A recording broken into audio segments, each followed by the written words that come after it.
this is what it is, the left-hand NTF and the right-hand.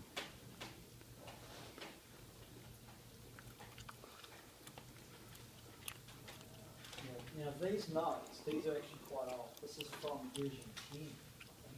So it's going to look different than this. Exactly the same once you get into it, it's just how you access it looks different.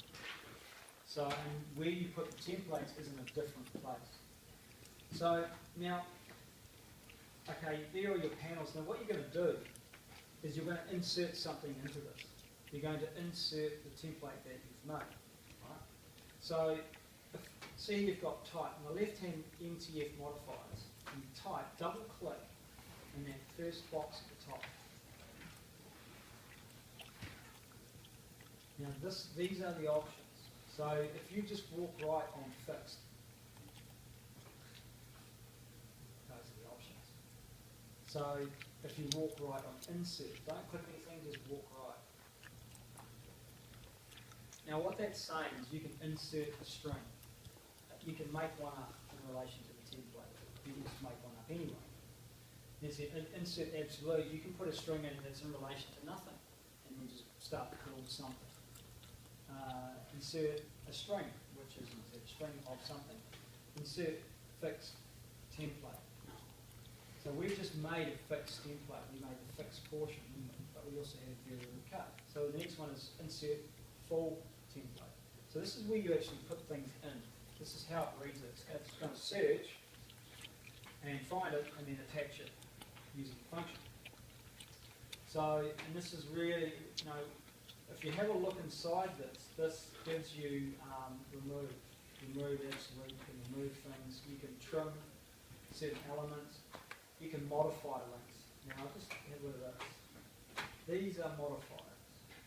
Won't go into this too much, but you can. So I built a template with a road, right? It's got a negative grade on it, it's got a curve term, all that sort of stuff. Now, what I can do though is I can modify the width, hold the height of any string. Modify the width, hold the cross-flow of the string, I can modify it, you know, and so on and so on.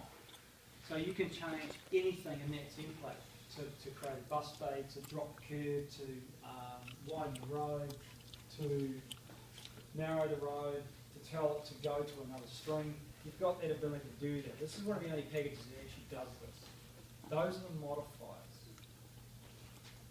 And that's how you really actually start to build roads and build things to existing and tell them to go this and things. And it's very, very powerful stuff. What we're going to do is we are just going to, we're just going to use the first one, which is, close out of that. So double click in that first box. We're going to go to fixed, insert full template. And that's how you insert the template, just that first one. So you go fixed, insert full template. It's going to take you to another box, which is what you actually insert, which is this. Once you get the hang of this, it's actually, pretty easy. So the template is what we've just made. So if you click left click on the ABC, you insert the road template 44. And that's actually all you have to do. But you can now, because we're going to get this to go to the start, and what it says is the layer is your design layer. It means top layer. This is going to be the top layer. An alias is basically an area. If you say I want it to run from chain 0 to 30, you can type that in as an alias and tell it to go to that. We won't get too involved with that. The mode, now the modes, any one of these little arrows, you've got more options. Now the mode there, see if I click on that little down arrow,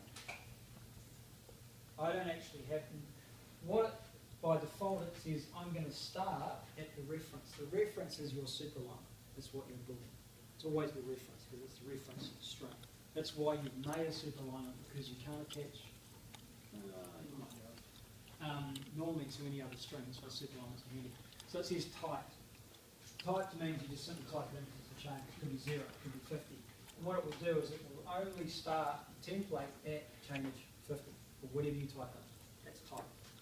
Start of reference string is automatically going to attach to the start of your reference string, the start of the single line.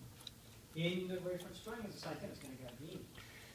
You can tell it though to go to the start of another string that may be somewhere like a boundary. You want to start the row from there. End of other string, maybe the start or end of the curve return, so you want to stop at a certain point, start again. Lowest change in other string, so you can pick a point on another string that has a height. So you've got many different variables, name positions, name parts, relative to previous starts, all these other things. So this is another option for where you want your template to start and finish. We ain't going to muck around with that. We're just going to say, look, we're going to use the mode start reference and end reference, because it's going to start at the start and end at the end. So the extent of your superalignment is the extent of that. Now you just go apply to that and OK. And it's going to be sitting in there. Now, the handy thing about these is you can just copy them. If I just left click on the start of the whole thing, right click and copy. And then I can just paste it in the other side. Because you're doing exactly the same thing to left and right hand side. So you can build a whole half of a road and all the parking bays, and I'm going to do it on the other side. You just copy and paste it. And when you're doing lots of these, that's exactly what you do. You just build the whole one side of it, or you use one you've done before, you copy the seed file, and you do everything in it. So the more you do, the more you work them, and you save them and keep them.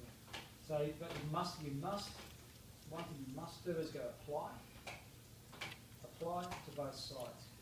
Because without applying OK, it will not set any defaults, and you open back at it, and